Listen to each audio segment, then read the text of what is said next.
दो दुनिया का वारिस अनकही कथा भाग 1 साइंस फिक्शन स्टोरी अध्याय 12 ज़ोर और इरिट्रिया का प्रथम युद्ध। दूत एडमिरल कार्ट अपने डेस्टिनेशन पर पहुंच चुकी थी। कार्ट ने उन्हें एक छोटे से शहर के बाहर छोड़ा था। बाकी का सफर प्रोफेसर बोरो, लेडी तारा, धर्मा और जोरो ने पैदल ही तय किया। जोरो ने लॉरा को गोदी में उठा रखा था। तकरीबन 2 किलोमीटर पैदल चलने के बाद वो लोग मुख्य शहर में पहुंचे, जो दिखने में पौराणिक रोमन शहर जैसा लग रहा था। सभी लोगों ने मानसिक आदेश दिया और उनकी पिकाबो ड्रेस वैसी ही हो गई जैसे बाकी शहर वालों की थी। धर्मा को भी ये करना नहीं आता था, इसलिए लेडी तारा ने उसे एक छोटा पत्थर रूपी औजार दिया और उसे धर्मा के माथे पर लगा दिया। उससे धर्मा की ड्रेस भी अपने आप बदल गई थी। धर्मा, जोरो और प्रोफेसर बोरो की ड्रेस एक बड़े चोगे में परिवर्तित हो गई थी। लेडी तारा की ड्रेस एक लंबी स्टोला पोशाक में बदल गई थी। लॉरा की ड्रेस चेंज नहीं हुई क्योंकि वो बेहोश थी। धर्मा को समझ आ गया था कि ये इसीलिए किया गया कि दूर से किसी को पता नहीं चले कि ये लोग इस शहर के नहीं हैं। धीरे धीरे वो लोग आगे बढ़े और एक बड़े से घर में घुस गए। आसपास की गली में बहुत शोर हो रहा था, परंतु उस विशाल घर में बहुत सन्नाटा था। बोरो ने मानसिक आदेश दिया और घर का दरवाजा खुल गया। उस घर में बहुत ही आलीशान सोफे, बिस्तर, पेंटिंग्स, साइंटिफिक उपकरण, बड़े इलेक्ट्रॉनिक गैजेट्स इत्यादि थे। बहुत से रोबोट वहां घर की साफ सफाई में लगे थे। प्रोफेसर बोरो बहुत ही अमीर था। मेजोल के अलग अलग देशों में उसके पास ठिकाने थे, वो भी इतने आलीशान। वे सभी लोग अंदर घुस गए। लॉरा को जोरो ने मेडिकल रूम ले जाकर अच्छे से उपचार दे दिया था। लॉरा को अब किसी भी समय होश आ सकता था। उसकी तबीयत अब ठीक हो रही थी। जॉली ने उस पर बहुत अत्याचार किए थे, परंतु लॉरा के मजबूत आत्मबल ने सब कुछ झेल लिया था। धर्मा और तारा एक सोफे पर बैठे थे और प्रोफेसर बोरो जनक 290 को भी वहां बुलाने की तैयारी कर रहा था। जनक 290 को प्रोफेसर बोरो यही से कमांड देकर बुला सकता था। तारा ने ज़ोर और इरिट्रिया के युद्ध की कहानी को आगे बढ़ाया और आगे का विजन दिखाया। धर्मा ने देखा 4 स्टारगेट शिप अत्यधिक गति लेते हुए अब बिल्कुल यूको वर्म हॉल के नजदीक पहुंच चुके थे। रॉल्फ ने चुनाव जीत लिया था और अब वो बेसब्री से इंतजार कर रहा था कि कब जैसन उसे इरिट्रिया की जीत का समाचार देगा। जैसन भी बहुत ही ज्यादा उत्सुक था रॉल्फ को ये समाचार देने के लिए। जैसन ने पूरा सफर जागते हुए किया था। वो बाकी के लोगों की तरह सुप्त अवस्था में नहीं था। बाकी के लोग अपने अपने स्लम्बर चैम्बर में आराम से सो रहे थे। वो तकरीबन 100 वर्ष बाद उठेंगे। परंतु जैसन स्पेसशिप पर वैसे ही अपना जीवन यापन कर रहा था जैसे स्पेस के क्रू मेंबर्स करते हैं। फर्क ये था कि बाकी सभी स्पेस के क्रू मेंबर्स कुछ ही दिनों में वापस अपने अपने ग्रहों पर चले जाते हैं, परंतु जैसन को एक पूरी सदी तक वैसा जीवन बिताना था जहां उसका साथी था केवल ये अनंत आकाश। एडमिरल और जैसन एक ही स्टारगेज शिप पर थे और बाकी 3 स्टारगेज शिप पर 3 अलग अलग रोबोट इंचार्ज थे। बाकी सभी सैनिक और टेक्नीशियन सुप्त अवस्था में थे। केवल जैसन ही एकमात्र व्यक्ति था जो इतने वर्षों से उस स्टारगेज शिप को एहसास दिला रहा था कि कोई जीवित व्यक्ति भी उस विशाल का एक गतिमान वस्तु का मेहमान था।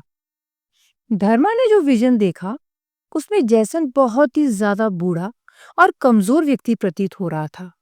कोई ऐसा जो इस सफर से बहुत ही ज्यादा दुखी हो गया हो, जिसके पास जीवन जीने की ऊर्जा ही नहीं बची हो। वहीं एडमिरल दिखने में किसी 16-17 वर्षीय खूबसूरत लड़की की जैसी थी और ये कह पाना मुश्किल था कि वो एक बहुत ही खतरनाक रोबोट वॉरियर थी। हम अब यूको वर्म हॉल पार करेंगे। हमें कॉलार के दिए हुए कोड को रन करना होगा। तुम तैयार हो? एडमिरल ने जैसन के कंधे को थोड़ा झकझोरते हुए बोला। जैसन स्टारगेट शिप के कंट्रोल रूम में अकेला बैठा हुआ स्पेस की अनंत शून्य को निहार रहा था। उसने इतने सारे वर्ष बिना कुछ किए व्यतीत किए थे। पहले कुछ वर्ष उसने हर प्रकार का आनंद लिया, किताबें पढ़ी, व्यायाम किया, जो भी अलग अलग मनोरंजन के साधन थे वो सब करके देख लिए। परंतु कुछ ही वर्षों में वो उन सब से ऊब गया था। उसको पता भी नहीं चला कि कब उसे ये 100 वर्ष इतने लंबे लगने लगे कि वो इंतजार ही करता रह गया। उसके लिए ये यात्रा एक जेल की कैद बन गई थी। वो बेचैन हो रहा था। एक एक पल उसको अनेकों वर्षों जैसे लग रहे थे।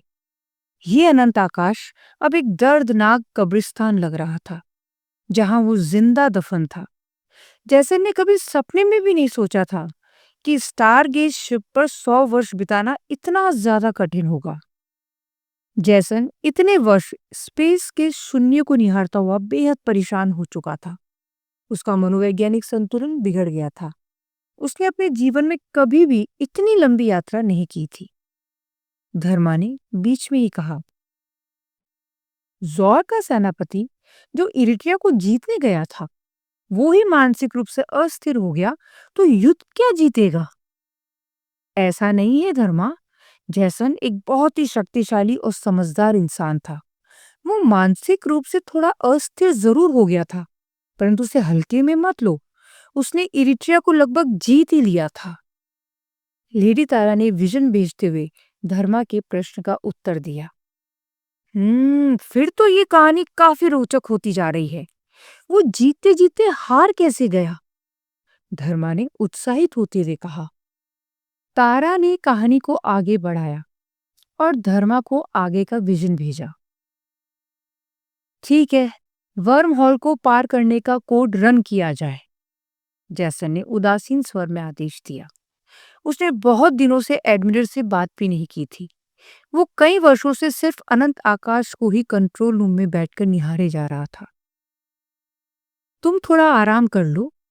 तुम अभी भी स्लंबर चैम्बर में जा सकते हो, एडमिरल ने बहुत ही स्नेहिल स्वर में बोला।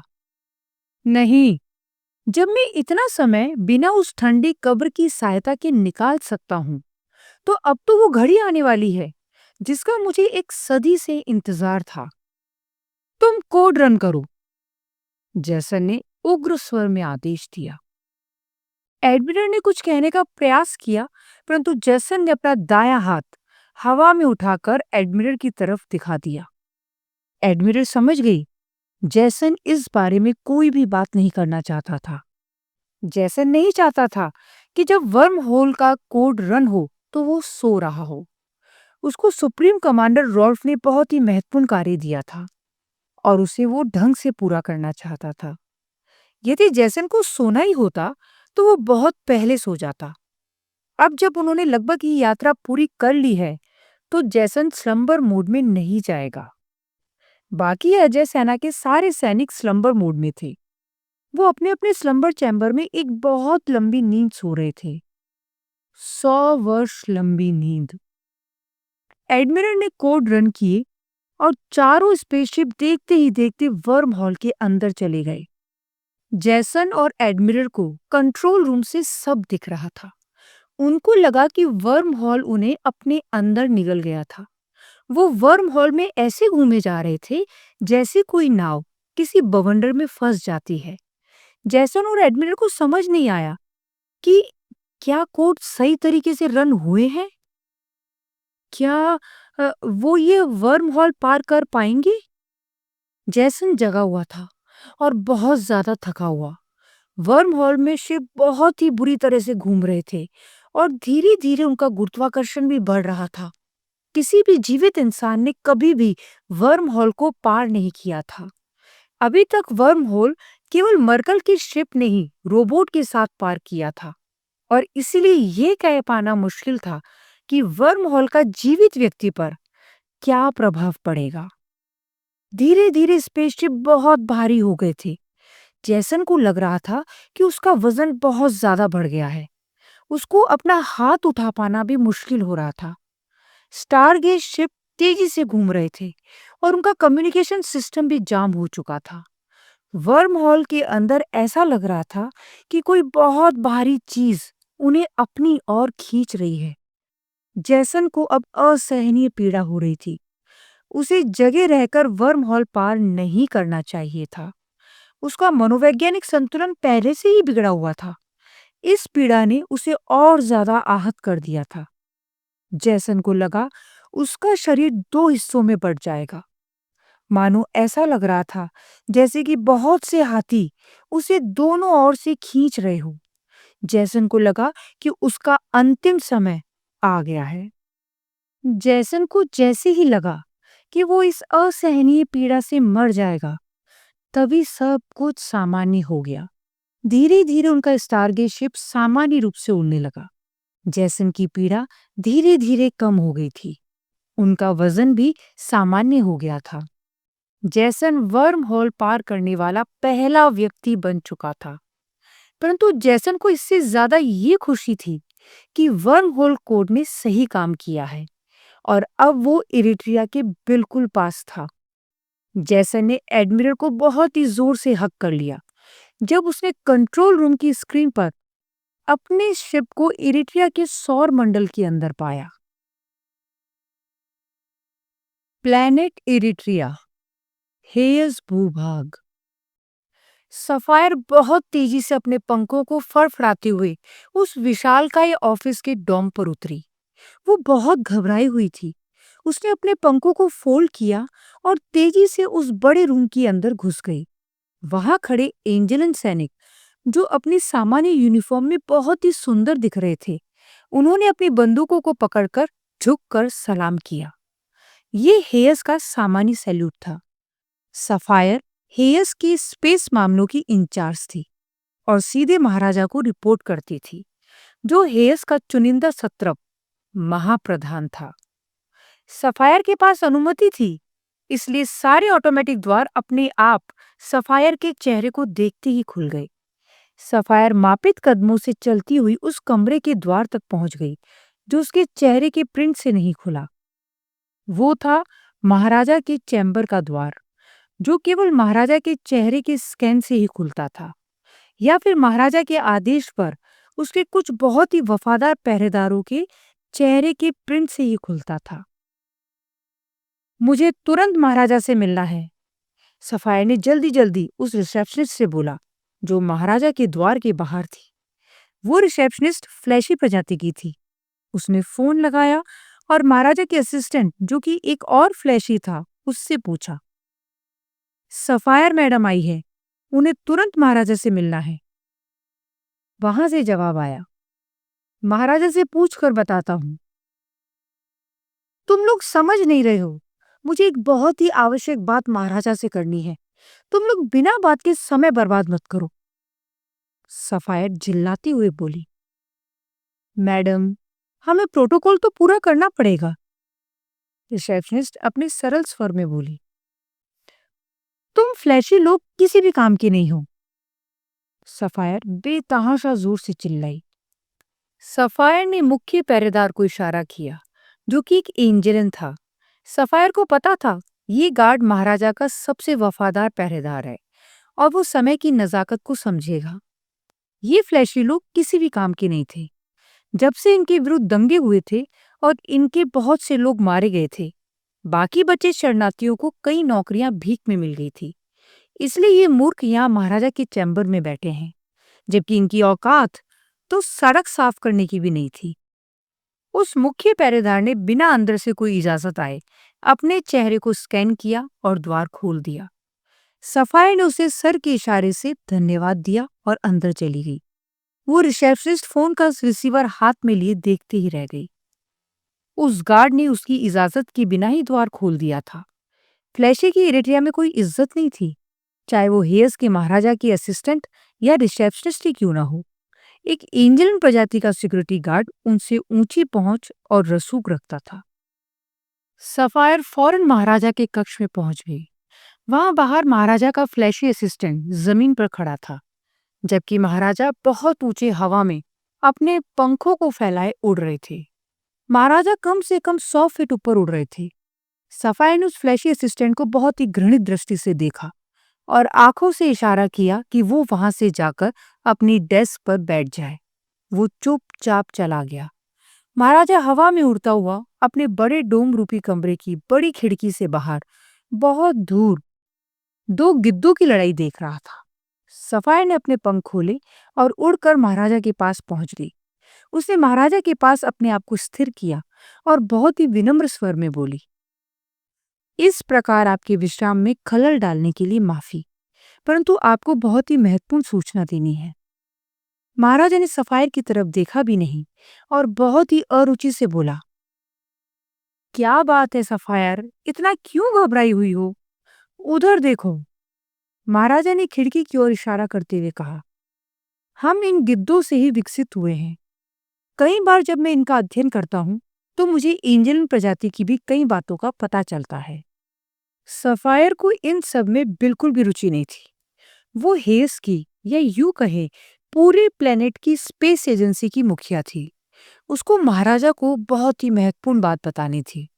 उसने बिना महाराजा की बात पर कोई भी प्रतिक्रिया न देते हुए कहा, महाराजा, हमें एलियन मूवमेंट का पता चला है। हमारी रडार ने बताया है कि कोई बहुत सारे एलियन शिप्स बहुत ही तेजी से हमारी ओर आ रहे हैं।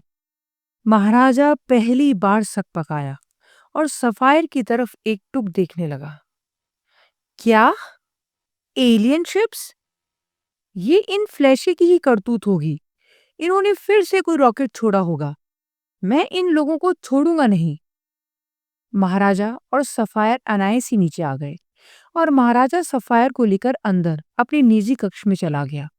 दोनों एक बड़े सोफे पर बैठ गए। सफायर को पता था कि महाराजा को फ्लैशी के रॉकेट आदि भेजने से यही प्रमुख आपत्ति थी कि वे क्रूर एलियंस को कहीं खबर न कर दे।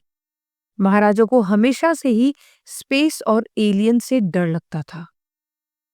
महाराजा, कोई बहुत ही विकसित एलियंस हमारी तरफ बढ़े चले आ रहे हैं।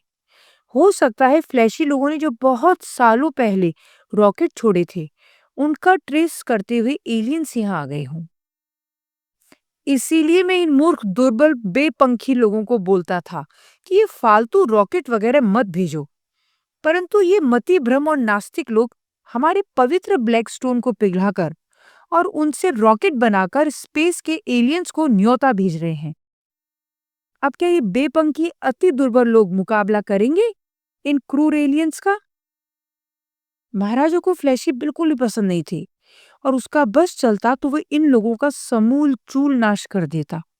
परंतु ये कुटिल राजनीति अपना फन हर जगह फैला लेती थी। सफायर ने बीच में बोलकर महाराजा के गहन विचार को तोड़ा, जिसमें वो फ्लैशी के विरुद्ध विषाक्त निंदा के अनुक्रम में था। आप बोलो तो मैं सभी लोगों को खबर कर देती हूँ।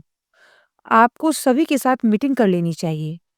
मेरी कैलकुलेशन के हिसाब से 3 से 4 दिन में वो एलियंस यहाँ होंगे। ठीक है सफायर, तुम मीटिंग फिक्स कर दो। जल्द ही सरन शहर में, जो हेज भूभाग का सबसे विकासशील शहर था, और महाराजा एवं सभी महत्वपूर्ण लोग वहीं रहते थे।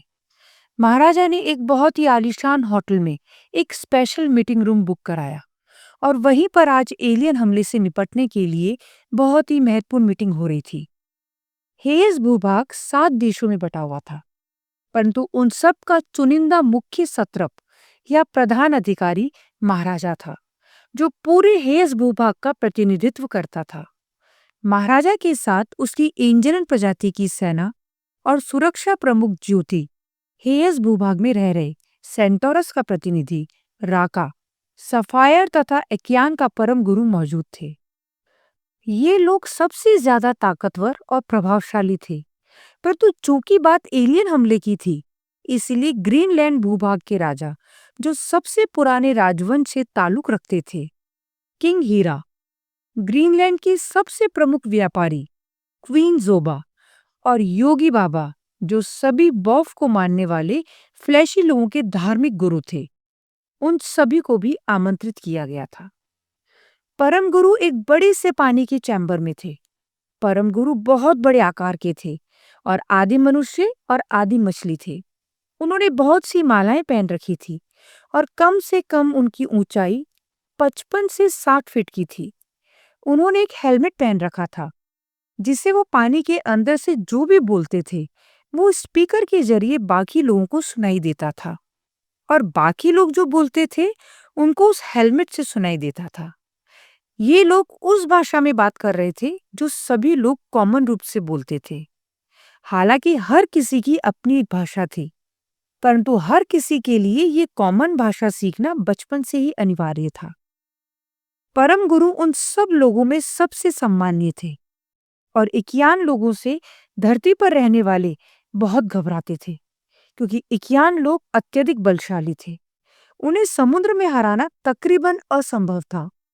भूतकाल में जब भी जमीन पर रहने वाले और समुद्री लोगों में युद्ध हुए, पलड़ा समुद्री लोगों का ही भारी रहा था और उसका एक प्रमुख कारण उन लोगों का एक अत्यधिक खतरनाक हथियार एनिहिलेटर भी था। परम गुरु अपने पानी वाले चैम्बर में अपने आप को स्थिर करते हुए बोले, महाराजा, क्या खबर पक्की है? महाराजा, जो एक बहुत ही बड़ी और केंद्र में रखी कुर्सी पर बैठा था, बोला, हाँ परम गुरु, एलियंस कभी भी हमला कर सकते हैं। बाकी सभी लोग महाराजा के चारों ओर एक वृत्ताकार आकृति में बैठे थे। किंग हीरा, ग्रीनलैंड के राजा, बोले, परंतु इसकी क्या गारंटी है कि एलियन हमला ही करेंगे? हो सकता है वो हमारे साथ मिलजुल कर रहे।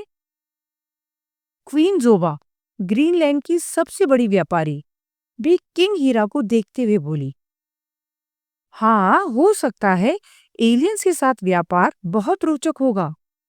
हालांकि हेज भूभाग ने ग्रीनलैंड से बहुत अधिक तरक्की कर ली थी, परंतु ग्रीनलैंड से ही जीवन की शुरुआत हुई थी। इसलिए किंग हीरा और क्वीन जोबा की हेज के लोगों में काफी इज्जत थी। महाराजा ने उन दोनों की ओर देखा और बोला, किंग हीरा और क्वीन जोबा, आप लोगों की बात यदि सच होती तो इससे अच्छा कुछ नहीं, परंतु हमें हर परिस्थिति के लिए तैयार रहना चाहिए। इतने में योगी बाबा, जो फ्लैशी के स्पिरिचुअल गुरु थे, बोले, हाँ, जहां तक हो हमें युद्ध नहीं करना चाहिए। महाराजा योगी बाबा की आवाज से ही बहुत ज्यादा गुस्से में आ गया। उसकी फ्लैशी के प्रति नफरत जग जाहिर थी। उसने इन सब को जान से मार डालने का चुनावी वादा भी किया था।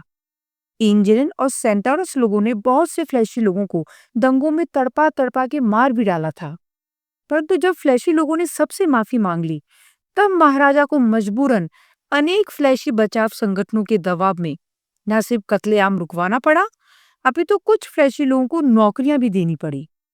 अधिकतर फ्लैशी या तो लक्स फ्लूगोर में थे या ग्रीनलैंड में अपने धार्मिक गुरु योगी बाबा के साथ योग करते थे और बॉफ के अनुसार साधारण जीवन बिताते थे। योगी बाबा उन्हीं सारे फ्लैशी का प्रतिनिधित्व करते थे जो बॉफ में मानते थे। महाराजा ने गुस्से में योगी बाबा की ओर देखा और बोला, ये तो तुम मूर्ख फ्लैशी लोगों को रॉकेट उड़ाने से पहले सोचना चाहिए था। क्यों आज तक हेस ने इतनी तरक्की करने के बाद भी कोई सिग्नल स्पेस में नहीं भेजा? क्योंकि हमें हमेशा एलियंस का खतरा था, परंतु ये मूर्ख फ्लैशी बिना सोचे समझे हमारे पवित्र मंदिर की मूर्तियों को चुरा चुरा कर रॉकेट लॉन्च करते थे। ये सब इनकी मूर्खता का परिणाम है। योगी बाबा महाराजा की इन जहर उगलती बातों से सख्ते में आ गए। उन्हें समझ नहीं आ रहा था कि वो क्या करें। उस मीटिंग में सभी लोग महत्वपूर्ण थे, परंतु योगी बाबा को लगता था कि उन्हें सिर्फ बेइज्जत करने के लिए बुलाया गया है। वो चुपचाप बैठ गए। परम गुरु ने इस विषैले माहौल को हल्का करने के लिए गंभीर स्वर में बोला, कोई बात नहीं महाराजा, फ्लैशी को उनकी गलतियों की सजा मिल चुकी है। अब समय है इन एलियंस पर विचार करने का। हेयसलैंड को जो भी सहायता समुद्र से चाहिए वो हम करेंगे। हम एक मार्शल प्रजाति हैं। हम योद्धा हैं और युद्ध से नहीं घबराते। हम जरूरत पड़ने पर एक बात बिल्कुल साफ कर देते हैं कि हम उन एलियंस को पानी पर तो उतरने नहीं देंगे। यदि उन्होंने हमारे महान समुद्र पर उतरने की गलती की, तो वो उनकी कब्र बन जाएगा। परम गुरु के इन जोशीले वाक्यों ने सभी लोगों में एक अलग सी ऊर्जा भर दी थी। सभी को यकीन हो गया था कि वो सब यदि एक होकर मुकाबला करें तो एलियंस को टक्कर दे सकते हैं और उन्हें हरा भी सकते हैं। महाराजा को पता था कि परम गुरु और सभी इकियान बहुत ही बहादुर प्रजाति थे। वो आसानी से पानी पर हारने वाले नहीं थे। परंतु महाराजा को चिंता थी तो हेयस लैंड की। हेयस बहुत ही प्रगतिशील भूमि था। उनके पास बहुत शानदार हथियार, यहाँ तक कि न्यूक्लियर वेपन्स भी थे। परंतु एलियंस हो सकता है उनसे भी ताकतवर हो। कैसे महाराजा अपने लोगों की रक्षा उनसे करेगा? क्योंकि हो सकता है एलियंस को समुद्र के अंदर युद्ध करना ना आता हो, परंतु एलियंस को भूमि पर युद्ध करना तो आता ही होगा। और जो इतनी तेज गति से स्पेसशिप लिए चला आ रहा है, वो एलियन मामूली नहीं हो सकता। परम गुरु समझ गए कि महाराजा क्या सोच रहे थे। वो बोले, महाराजा, तुम चिंता मत करो। तुम उन एलियन से मुलाकात करो, देखते हैं क्या रहता है।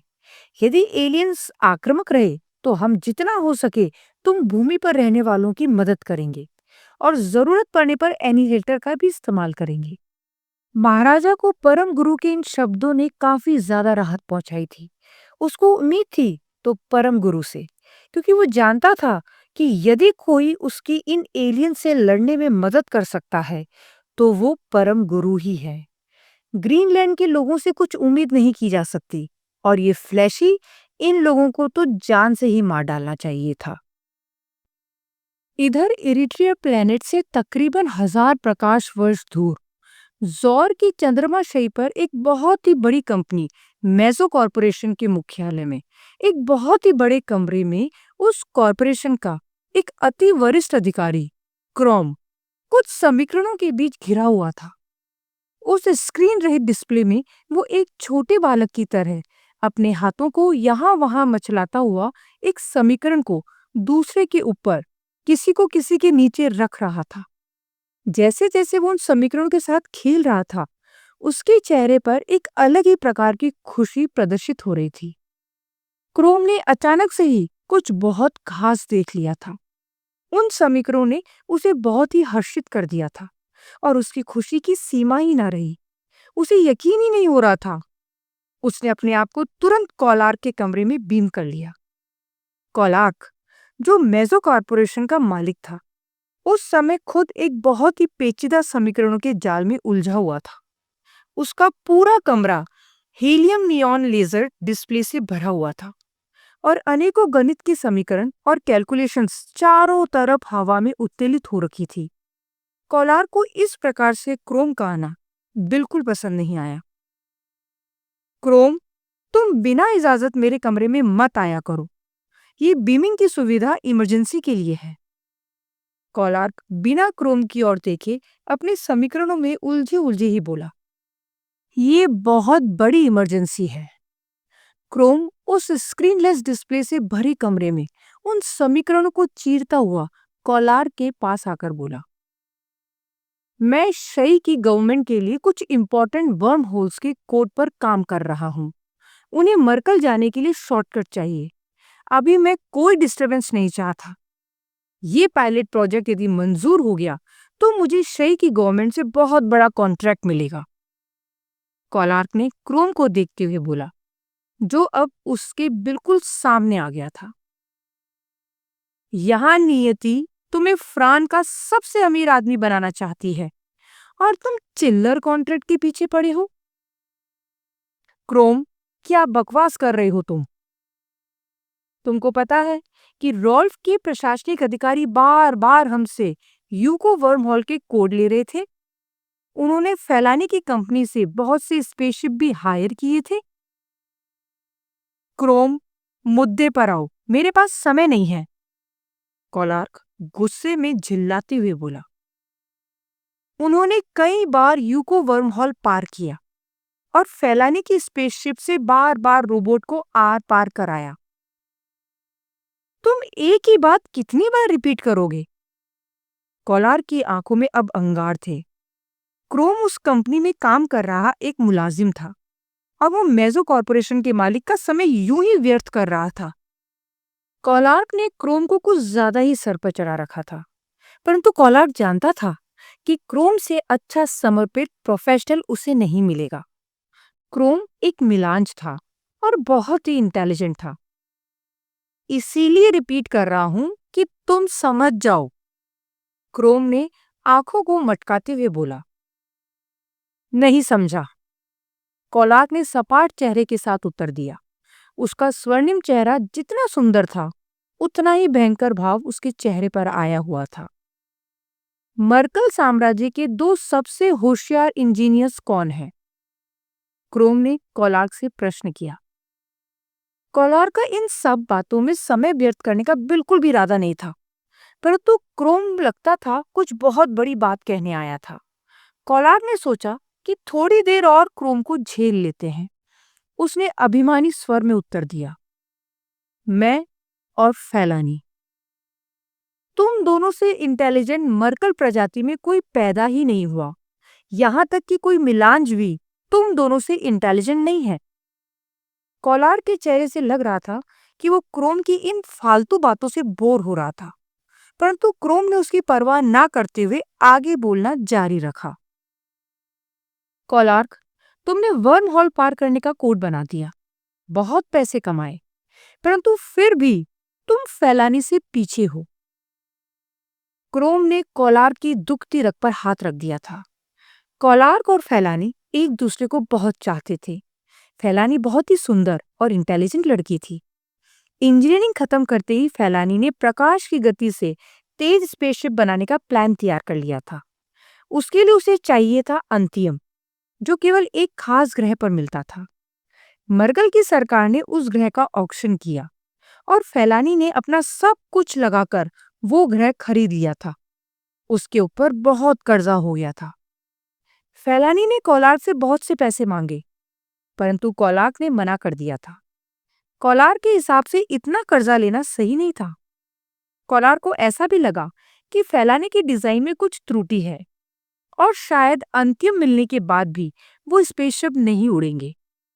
फैलानी ने एक अमीर आदमी से शादी कर ली थी और फटल स्पेसशिप बनाने का कारखाना खोल दिया था। हालांकि फैलानी की डिजाइन में त्रुटि थी, परंतु जब कॉलार्क को लगा कि फैलानी ने कारखाना खोल लिया है, तो उसने फैलानी को बताने की कोशिश की, परंतु फैलानी ने खुद ने ही कुछ जुगाड़ लगाकर फटल शिप बना लिए। कॉलार्क को लगा था कि फैलानी के स्पेसशिप की डिजाइन गड़बड़ थी, परंतु फिर भी फैलानी ने प्रकाश की गति से 150 गुना तेज चलने वाले स्पेसशिप बनाए, जिनके बल पर मर्कल ने अपना साम्राज्य फैला लिया। मर्कल को ज़ोर और कॉन्ताना मिले।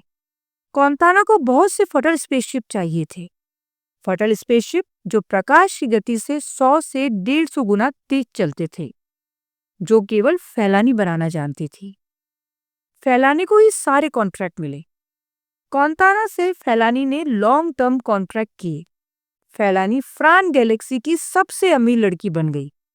उसने अपने पति को छोड़ दिया था। कॉलार्क ने तब उसको प्रपोज भी किया और बताने की कोशिश की कि फैलानी की स्पेसशिप के डिजाइन हर प्रकार के अंतिम के लिए उपयुक्त नहीं थे, परंतु फैलानी ने कॉलार्क को बहुत बुरी तरह से बेइज्जत करके घर से बाहर निकाल दिया था।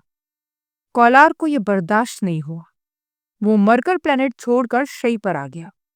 तब तक मर्कल और ज़ोर का युद्ध हो चुका था और युद्ध हारने के बाद कॉन्ताना ने शई पर मर्कल और मिलांज को बसा दिया था। कॉलार्क ने शई पर रहकर वर्म होल पार करने का कोड बनाया और काफी पैसे कमाए। चारों स्टारगेट शिप्स अब इरिट्रिया प्लैनेट से मात्र 5 लाख किलोमीटर की दूरी पर थे। उनकी गति बहुत ज्यादा धीमी हो चुकी थी। उन्होंने अपने आप को रिवर्स कर लिया था ताकि वर्म होल से निकलने के बाद जो जिस तेज गति को पकड़ चुके थे उसे धीमी कर सके। इन स्टारगेट शिप ने सबसे ज्यादा ईंधन का इस्तेमाल अपने आप को इरिट्रिया के पास रोकने के लिए ही किया था। स्टारगेट शिप्स धीरे धीरे अपने आप को धीमा कर रहे थे और इधर एडमिरल ने एक प्लान बना लिया था। जैसन भी बहुत दिनों बाद नहा धोकर अपनी एक नई शानदार यूनिफॉर्म में था। उसने अपने आप को अच्छे से ग्रूम भी कर लिया था और आज वो बहुत ज्यादा जच रहा था। इतने दिनों की अनंत की यात्रा का उसकी मानसिक हालत पर प्रभाव पड़ा था, परंतु उसको अपना कार्य अच्छी तरह से याद था। एडमिरल और जैसन दोनों ही कंट्रोल रूम में बैठे थे और अपने चारों स्टारगेशिप को धीमा होते हुए देख रहे थे। एडमिरल अपनी कुर्सी से उठकर जैसन के पास आई, जो एक विशाल स्क्रीन के सामने एक बहुत ही आरामदायक सोफे पर बैठा था, और बोली, हम इरिट्रिया के बेहद नजदीक हैं, परंतु यदि तुम आदेश दो तो मैं पहले अकेले वहां जाती हूँ, परिस्थिति का जायजा लेती हूँ और फिर तुम्हें और अपनी फौजों को बताती हूँ। जैसन हालांकि बाहर से ठीक लग रहा था, परंतु उसकी मानसिक स्थिति कुछ बहुत ज्यादा अच्छी नहीं थी। वो कुछ सोच नहीं पा रहा था। उसने पूछा, परंतु तुम अकेले क्यों जाना चाहती हो? तुम चाहो तो कुछ सैनिकों को साथ ले जाओ। नहीं जैसन, यदि मैं सैनिक साथ ले गई तो हो सकता है इरिट्रिया वासी एलियन का हमला समझ ले और काउंटर अटैक कर दे। तो तुम उन चींटियों को मसल देना, जैसन गुस्से में बोला। नहीं जैसन, जब तक जरूरत नहीं हो तब तक क्यों युद्ध करना? हमें यहाँ अपनी फैक्ट्री खोलनी है और शिप्स बनाने हैं। हो सकता है अंत्यम इन लोगों के काम का ही ना हो और ये हमें ऐसे ही दे दे, तो वो इन तुच्छ प्राणियों के लिए अच्छा रहेगा। इनको जैसन के कहर से बचा लेगा। जैसन बहुत ही ज्यादा गुस्सैल हो गया था। वो बिना बात के इतना ज्यादा ओवर रिएक्ट कर रहा था। एडमिरल चुप हो गई। उसे समझ आ गया था कि जैसन कुछ भी ढंग से सोच नहीं पा रहा था। फिर भी उसने जैसन के आदेश का इंतजार किया। जैसन की मानसिक स्थिति कैसी भी हो, उसे एडमिरल के विवेक पर बहुत ज्यादा भरोसा था। जैसन ने कहा, ठीक है एडमिरल, तुम अकेले जाओ, परंतु जाने से पहले हमारे सभी सैनिकों और टेक्नीशियन को जगा दो, क्योंकि उनको कुछ दिन लगेंगे अभ्यस्त होने में। एडमिरल ने ठीक वैसा ही किया। उसने सभी सैनिक और टेक्नीशियंस को जगा दिया और स्टारगेट शिप को इरिट्रिया प्लैनेट से 1 लाख किलोमीटर दूरी रोक दिया था। वो चारों स्पेसशिप इरिट्रिया से 1 लाख किलोमीटर दूर रुककर उस प्लैनेट के चक्कर लगा रहे थे। इरिट्रिया पर यदि कोई टेलीस्कोप से देखेगा तो उसे 4 बहुत ही छोटे आकार के पत्थर इरिट्रिया के चक्कर काटते दिखेंगे। एडमिरल एक छोटे से प्लेन में बैठकर अकेले ही इरिट्रिया की तरफ निकल पड़ी। वो जल्द ही इरिट्रिया के वातावरण में घुस गई। इधर सफायर पल पल इन एलियंस पर नजर रखी हुई थी। उसने अपने विस्तृत टेलीस्कोप से देख लिया था कि कैसे एलियंस के शिप्स थोड़ी दूरी पर रुक गए थे और किन्हीं कृत्रिम सैटेलाइट की भांति प्लेनेट इरिट्रिया की कक्षा में स्थापित हो गए और ग्रह के चारों ओर चक्कर लगाने लगे। सफायर को समझ नहीं आ रहा था कि ये एलियंस क्या चाहते थे। सफायर ने देखा कि एक बहुत ही छोटा प्लेन उन विशालकाय स्पेसशिप से निकला और उनकी ओर आने लगा। सफायर को ज्यादा कुछ समझ नहीं आया, परंतु इतना उसने अंदाजा लगा लिया था कि ये स्पेसशिप से छूटा रॉकेट किन्हीं दूत को लेकर उनकी तरफ आ रहा था। उसने तुरंत महाराजा को हॉटलाइन पर फोन करके सूचित किया कि एलियंस के स्पेसशिप कुछ ही दूरी पर रुक गए थे और एक बहुत ही छोटा प्लेन उनकी तरफ तेजी से उड़ा चला आ रहा था। महाराजा अपने बड़े विशाल चैम्बर में बैठा था और तुरंत उसने अपनी सुरक्षा प्रबंधों की मुखिया ज्योति को बुलावा भेजा। ज्योति तुरंत ही महाराजा के सामने उपस्थित थी।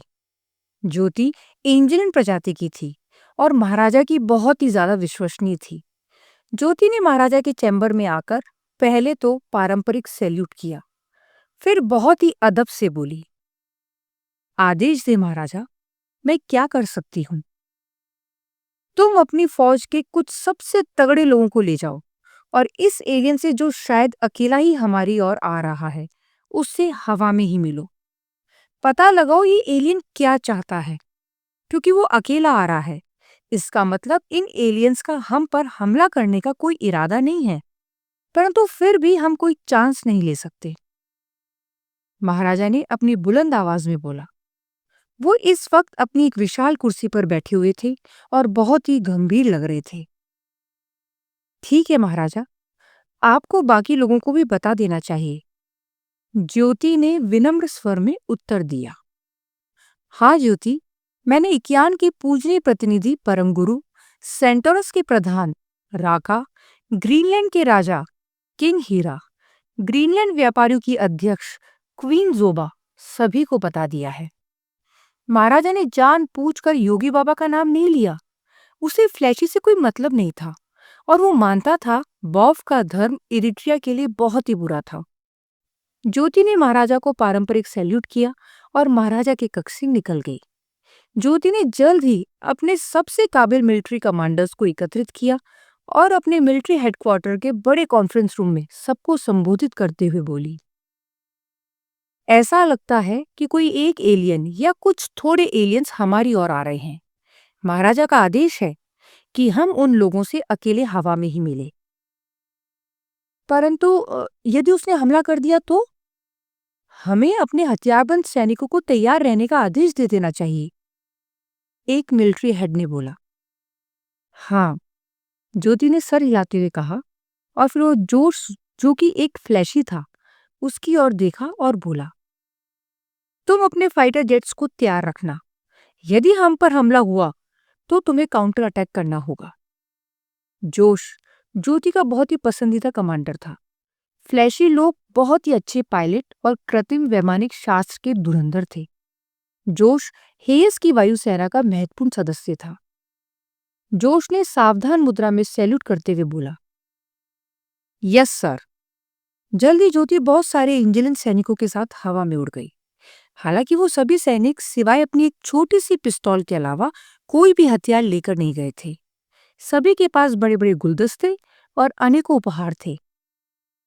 थोड़ी देर में एडमिरल का प्लेन इरिट्रिया के वातावरण में काफी नीचे उतर आया था और एडमिरल को दिखा बहुत सारे उड़ते और पंख फड़फड़ाते हुए मानव रूपी लोग अनेकों फूल और उपहार लेकर एक बड़े से वृत्ताकार आकृति में उड़ते हुए शायद एडमिरल का ही इंतजार कर रहे थे। एडमिरल को समझ आ गया था कि इन लोगों ने अपने टेलीस्कोप से देख लिया होगा कि एलियन शिप्स अंतरिक्ष में ही रुक गए थे और एक बहुत छोटा शिप निकलकर इरिट्रिया की तरफ आ रहा था। इसलिए लोग इतना बड़ा व्रत बनाकर यहाँ उसका इंतजार कर रहे थे। एडमिरल ने अपना जहाज हवा में स्थिर कर दिया और खुद अकेले ही निकलकर उड़ती हुई उन लोगों के पास पहुंच गई। ज्योति और बाकी लोगों ने ये सोचा ही नहीं था कि एलियन हवा में ऐसे उड़ सकते थे। ज्योति ने देखा कि एक बहुत किशोरी युवती उड़ती हुई उसके पास आ गई और उन सब लोगों को एक टेलीपैथी हुई। हेलो, मेरा नाम एडमिरल है। मैं जॉर नामक प्लेनेट से आई हूँ जो यहाँ से लगभग 1000 प्रकाश वर्ष दूर है। ज्योति को कुछ समझ नहीं आया। उसको पता नहीं कि वो क्या बोले। तभी उसको एक और टेलीपैथी हुई। हाय, मुझे समझ आ गया कि तुम इन सब की लीडर हो। तुम्हें कुछ बोलने की जरूरत नहीं है। तुम सोचो, मैं समझ जाऊंगी। ज्योति को समझ आ गया कि एडमिरल बहुत ही विकसित एलियन है। उससे कुछ बोलने की जरूरत नहीं है। वो सोचेगी और एडमिरल समझ जाएगी। एडमिरल का ऐसा साधारण और गर्मजोशी वाला बर्ताव ज्योति को बहुत अच्छा लगा। हाय, मेरा नाम ज्योति है। मैं इन सब की इंचार्ज हूँ। आपका यहाँ स्वागत है। आप इतनी दूर से यहाँ आए हैं। हम आपको अपने प्रधान के पास ले चलते हैं और आपके विश्राम की व्यवस्था करते हैं। ज्योति ने अपने मन में सोचा और एडमिरल ने उसका मन पढ़ लिया था। ज्योति और बाकी सभी लोग उड़ते उड़ते एडमिरल को महाराजा की चैम्बर में लेकर चले गए। एडमिरल को बाहर बैठाया गया और ज्योति महाराजा से मिलने अकेले अंदर गई। महाराजा अपने स्क्रीन पर एडमिरल को देख रहा था और साथ ही मीडिया के सारे लोग पूरी दुनिया को एलियन का फीड दिखा रहे थे। परम गुरु भी समुद्र तल पर बसे अपने शहर लेनोगो में बैठे बैठे सारी खबर देख रहे थे। ग्रीनलैंड के किंग हीरा, क्वीन जोबा और साथ ही योगी बाबा भी इस ऐतिहासिक लम्हे को बहुत ही गंभीर होकर देख रहे थे। मानो पूरा इरिट्रिया बस रुक गया हो। हर तरफ सिर्फ इस एलियन के ही चर्चे थे। सर, ये एलियन टेलीपैथी के जरिए बात करते हैं और हमारे मन की बात पढ़ लेते हैं, ज्योति ने जल्दी जल्दी बोला। इस वक्त वो और महाराजा दोनों अकेले ही थे और महाराजा बस टकटकी लगाए स्क्रीन पर एडमिरल को ही निहार रहा था। वो इतनी सुंदर और यौवनपूर्ण बालिका लग रही थी कि कहीं से भी महाराजा को या किसी भी अन्य को उसे किसी प्रकार का कोई खतरा नजर नहीं आ रहा था। अपनी पहली नजर में ही महाराजा को ये एलियन बहुत अधिक पसंद आ गई थी। हम्म महाराजा स्क्रीन पर एडमिरल को घूरते हुए बोला। ज्योति समझ गई कि महाराजा को एडमिरल पसंद आ गई थी, परंतु उसका ये फ्लैशी से मिलता जुलता रूप महाराजा को संचित भी कर रहा था। महाराजा, सफायर ने एडमिरल का पूरा मूवमेंट चेक किया है। वो उन एलियन स्पेसशिप से अपने एक छोटे से रॉकेट से आई है और हमारे सामने ही उसमें से उतरकर हमसे मिली है। वो वास्तव में एलियन है। ज्योति ने महाराजा का संशय दूर करने और बात को आगे बढ़ाने के लिए बोला। हाँ, समझ गया। क्या सर? यही कि ये फ्लैशी हमारी धरती की पैदाइश नहीं है, ये इन्हीं एलियंस के साथी हैं। ज्योति असमंजस में पड़ गई। महाराजा हंसा और बोला, अरे मैं तो मजाक कर रहा हूँ। मुझे उम्मीद नहीं थी कि एलियंस दिखने में फ्लैशी जैसे दिखेंगे। महाराजा फिर ज्योति को लेकर अपने कमरे से बाहर आकर वहां गया जहां एडमिरल और बाकी लोग थे। महाराजा एडमिरल को देखकर बोला, आपका हेयस भूभाग पर स्वागत है। एडमिरल ने सर हिलाकर महाराज को धन्यवाद किया। आप तो बहुत ही विकसित प्रजाति हैं। आप उड़ भी सकते हैं और मानसिक तरंगों से बात भी कर सकते हैं। महाराजा अपनी बुलंद आवाज में एडमिरल की तारीफ करते हुए बोले। तभी सफायर, जो कि एडमिरल से मिलकर अति प्रसन्न थी, बोली, आप 1000 प्रकाश वर्ष दूरी से यहाँ आ गए और आपने अपने स्पेसशिप दूर रखकर अकेले ही यहाँ आने का फैसला किया। एडमिरल ने उन सब लोगों को टेलीपैथी द्वारा बोला, मैंने स्पेसशिप इसलिए वहां छोड़े ताकि आप लोगों को ये न लगे कि हम आप पर कोई हमला कर रहे हैं। हम आपके साथ व्यापारिक संबंध रखना चाहते हैं। ये तो बहुत ही अच्छा है। हम भी आपके साथ मैत्रीपूर्ण संबंध रखना चाहेंगे। महाराजा बोला। उसे फ्लैशी से अत्यंत घृणा थी, परंतु फ्लैशी जैसे दिखने वाली एलियन को वो पसंद करने लगा था। ये उसका दोहरा व्यक्तित्व था या एडमिरल का ऑरा, कह पाना मुश्किल था। हमें इरिट्रिया के वासियों का ये मिलनपूर्ण बर्ताव बहुत ही लुभाया। मैं आप लोगों को जल्द ही हमारे बाकी साथियों से मिलवाऊंगी। एडमिरल ने सभी लोगों को बहुत ही विनम्रता के साथ हाथ जोड़कर टेलीपैथी की। महाराजा ने थोड़े से परेशान भाव से पूछा, इरिट्रिया, ये क्या है? आपके ग्रह का नाम? इरिट्रिया का मतलब संभावनाओं से भरा ग्रह। हमने जौर में इस ग्रह का नामांकन किया था। आप लोग अपने ग्रह को किस नाम से बुलाते हैं? हम तो जमीन ही बोलते हैं। हाँ, हमारे जमीनी हिस्से को हेयस और दूसरे भूखंड को ग्रीनलैंड। तो आप अपने इस ग्रह को कोई नाम नहीं देते? एडमिरल ने आश्चर्यचकित होकर सब लोगों को टेलीपैथी की। बॉफ के अनुसार हमारे ग्रह का नाम रश्मिधरा है। जोश ने बीच में बोला। वो भी वहां तब तक आ गया था। महाराजा को ये बात बिल्कुल पसंद नहीं आई कि जोश बीच में बोल रहा था। वैसे महाराजा को नहीं पता था कि यदि जोश नहीं भी बोलता तो भी एडमिरल उसके मन की बात पढ़ ही लेती। तुम लोगों को यहाँ किसने बुलाया? महाराजा चिल्लाया और जोश को समझ आ गया। वो चुपचाप वहां से चला गया। वैसे इरिट्रिया बहुत ही अच्छा नाम है, संभावनाओं से भरपूर धरती। महाराजा ने एडमिरल को स्नेहिल भाव से देखते हुए बोला। तो महाराजा, क्या हम अब से अपने ग्रह को इरिट्रिया बुलाएं? सफायर बोली। बिल्कुल सफायर, क्यों नहीं? और अच्छा है, अब यदि हमें जोर से मैत्री और व्यापार करना ही है तो हमारे ग्रह का औपचारिक नाम तो होना ही चाहिए। महाराजा ने बहुत ही खुशनुमा अंदाज में कहा। एडमिरल ने अपनी पहली ही मुलाकात में जोर के निवासियों का एक बहुत ही अच्छा चित्रण पेश किया था और इरिट्रिया के सबसे शक्तिशाली लोगों में से एक महाराजा को इतनी जल्दी इतना ज्यादा प्रभावित कर दिया था। धीरे धीरे महाराजा ने राजसी प्रोटोकॉल के तहत एडमिरल की मुलाकात सभी महत्वपूर्ण लोगों से करवाई। वो सब लोगों से मिली, परंतु उसने कुछ भी नहीं खाया पिया।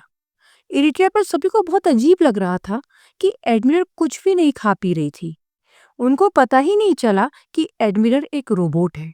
उनको लगा एलियन ऐसे ही होते हैं। एडमिरल ने परम गुरु से पानी के अंदर जाकर मुलाकात की और सभी लोगों के आश्चर्य की सीमा न रही जब एडमिरल परम गुरु से मिलने के लिए आसानी से समुद्र तल तक पहुंच गई। एडमिरल ने सभी लोगों से बहुत ही गर्मजोशी से मुलाकात की और परम गुरु को उसने बहुत ही ज्यादा प्रभावित कर दिया था। एडमिरल जिस आसानी से समुद्र तल के शहरों में घूम रही थी, उसने उन सब लोगों को विस्मय में डाल रखा था। परम गुरु को लग रहा था कि एलियन शायद समुद्र तल में ज्यादा दिलचस्पी नहीं दिखाएंगे, क्योंकि उनको लगा कि एकियान लोग ही एकमात्र ऐसे लोग हैं जो समुद्र तल पर आराम से रह सकते थे। हेयस और समुद्र तल के सभी प्रमुख लोगों से मिलने के बाद एडमिरल ग्रीनलैंड में जाकर किंग हीरा, क्वीन जोबा और योगी बाबा से भी मिली। एडमिरल अनेकों मंदिर भी गई और उसने बर्फ को भी पढ़ा। एडमिरल ने उन खदानों जिनमें ब्लैक स्टोन का खनन होता था, वो भी वहां जाकर देखा। एडमिरल ने बहुत ही कम समय में सभी लोगों को अपने गजब के आकर्षक व्यक्तित्व, गर्मजोशी और विनम्र व्यवहार से प्रभावित कर दिया था। वो लोग एडमिरल से इसलिए भी प्रभावित हो गए थे कि वो ना तो सोती थी और ना ही कुछ खाती थी। हालांकि जो वो लोग नहीं जानते थे कि एडमिरल उन लोगों का मन भी पढ़ रही थी और अलग-अलग स्थानों को स्कैन करके रिकॉर्ड भी कर रही थी। एडमिरल ने 2 दिन इरिट्रिया पर बिताए थे। 2 दिन में ही उसने पूरे इरिट्रिया प्लेनेट को अच्छे से पढ़ लिया था। एडमिरल ने फिर उन लोगों से विदा ली और अपने प्लेन में बैठकर वापस स्टारगेट शिप पहुंच गई, जहां जैसन उसका बेसब्री से इंतजार कर रहा था। ओह, तो एडमिरल को तो इरिट्रिया वासी बिना युद्ध के ही थोड़ा बहुत ब्लैक स्टोन दे देते? धर्मा ने विजन देखते देखते प्रश्न किया। हाँ धर्मा, यदि जैसन न होता और एडमिरल खुद अकेले ही इंचार्ज होती, तो शायद इरिट्रिया से युद्ध होता ही नहीं। मैं कुछ समझा नहीं। इसीलिए तो ये कहानी अत्यधिक रोचक है। इसमें पल पल परिस्थितियां बदल जाती हैं, बिल्कुल जीवन की तरह, तारा ने कहा।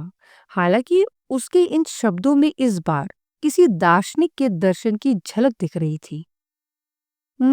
समझ गया। इसका मतलब कहानी में ट्विस्ट है, धर्मा ने थोड़ा मजाकिया स्वर में कहा। हाँ, और साथ ही एक और बड़े किरदार का कहानी में प्रवेश, तारा ने भी मजाकिया स्वर में उत्तर दिया। बहुत ही रोचक कहानी है। तारा ने आगे का विजन दिखाना जारी रखा। कोलार्क अपने सारे स्क्रीनलेस डिस्प्ले बंद कर चुका था। वो और क्रोम दोनों एक दूसरे को देख रहे थे। कोलार्क ने थोड़ा गंभीर स्वर में बोला, तुम कहना क्या चाहते हो? तुमने बहुत पैसे कमाए, परंतु फिर भी फैलाने से पीछे हो। बताओ क्यों? कोलार्क थोड़ा व्यथित हुआ, परंतु उसने कभी भी सच्चाई से मुंह नहीं मोड़ा था। वो जानता था कि फैलानी उससे बहुत ही ज्यादा अमीर और शक्तिशाली है। क्योंकि फैलानी की कंपनी फटल स्पेसशिप बनाती है, जो प्रकाश गति से 100 से 150 गुना तेज उड़ता है। एक ऐसा प्रोडक्ट जिसके लिए मर्कल और जोर दोनों की गवर्नमेंट और प्राइवेट कंपनीज भर भर के पैसे देने को तैयार है। कोलाप ने उत्तर दिया।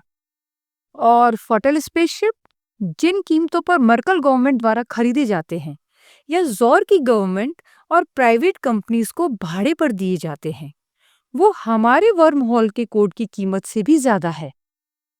क्रोम बीच में बोला, मतलब स्केल भी ज्यादा और प्रोडक्ट का पर कैपिटा दाम भी ज्यादा। हाँ क्रोम, इसलिए फैलानी फ्रान गैलेक्सी की सबसे अमीर लड़की है और मैं शायद पहले 1% में भी नहीं हूं। परंतु वर्म होल के कोड बनाना जटिल है और जीवित व्यक्तियों को बीम करवाना और भी ज्यादा बड़ा करिश्मा।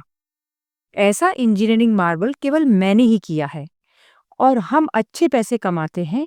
मैं इससे खुश हूं। और कोलार्क, यदि मैं यूं कहूं कि तुम अब इन सब के साथ साथ फटल शिप भी बना सकोगे। कैसे? फटल शिप बनाने के लिए जो अंतिम चाहिए वो एकमात्र ग्रह फैलाने के कब्जे में है। और मैं बोलूं कि एक और ग्रह है जिसके पास अंतिम का अनंत भंडार है। क्या?